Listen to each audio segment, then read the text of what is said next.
some guys that I feel like you need to pick up on your waiver wire. I narrowed it down to 3 here, all right? Let's start with Jeff Wilson for the 49ers. Now, Elijah Mitchell, he is going to miss 8 weeks after coming out of game 1 due to a knee injury. So this guy right here is going to be that lead back. Now, over the last 3 seasons, the 49ers have found a lot of success with their running backs. They have scored the 7th most combined fantasy points as a team unit. Now, if you need proof about this guy, in 2020, he led the team in rushing yards and in total touchdowns. So if you're looking to pick up another running back, I think he is a great option to go to. All right, well, let's get to Curtis Samuel for the Commanders. Now, listen, I said this guy was going to be the X factor for this offense before going into the regular season here. He finished week 1 with 11 targets, 72 yards, and a touchdown. It was the 7th game with double-digit targets for Curtis Samuels. Now, I would definitely put him on my flex radar against the Lions this week. We saw what the Lions did against the Eagles. They allowed 155 receiving yards to A.J. Brown, who was that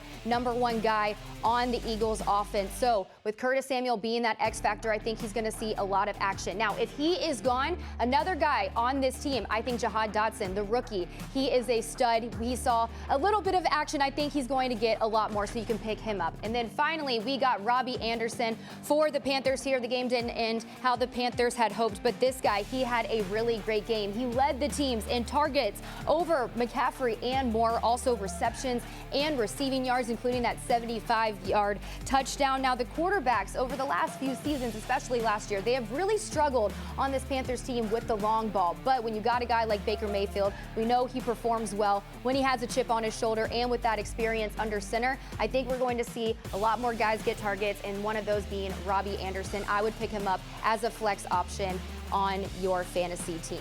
I had to narrow it down to 3 guys. There were a few more, but I think these were some guys that really stood out. Next time we should give you the whole segment.